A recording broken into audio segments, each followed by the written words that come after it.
भैया हम गायक कुमार मिठू राय राव लोग के पाँव छू के प्रणाम करतानी।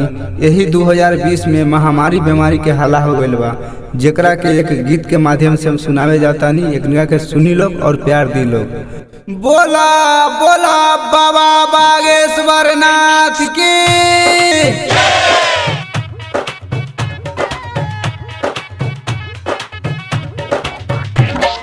DJ Kanchan Raj, DJ Kanchan Raj, DJ Kanchan Raj. नीम चौक चौसीमा वैशाली।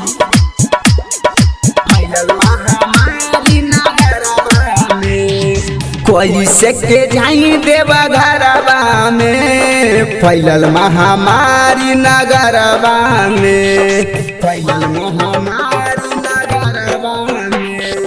कैसे के जाई देवा घरवा में, फैलल महामारी नगरवा में। लॉकडाउन बरबले मोदी जी बैठरो अतानी अपना घरवा में। कैसे के जाई देवा घरवा में, फैलल महामारी नगरवा में।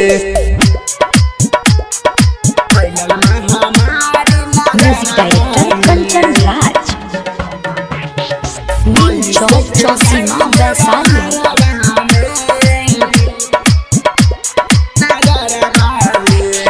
भांग धतूर बोला कैसे लेके आई, पुलिस प्रशासन बाबा कैले बकराई। भांग धतूर बोला कैसे लेके आई, पुलिस प्रशासन बाबा कैले बकराई। कीन लाई धूप अंगनवा में, कीन लाई धूप अंगनवा में, फैलल महामारी नगरवा में। कैसे के जाई देवा घरवा में, फैलल महामारी नगरवा में। DJ Kanchan Raj, DJ Kanchan Raj.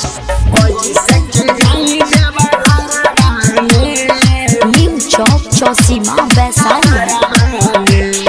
जल्दी से बाबा लॉकडाउन के हटा दी, कुमार मिठू राज के साराधा पूरा दी।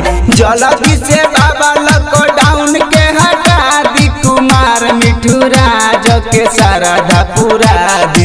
राइटर पवन गिरल बा शरणवे में, राइटर रमेश गिरल बा शरणवे में, फैलल महामारी नगरवा में।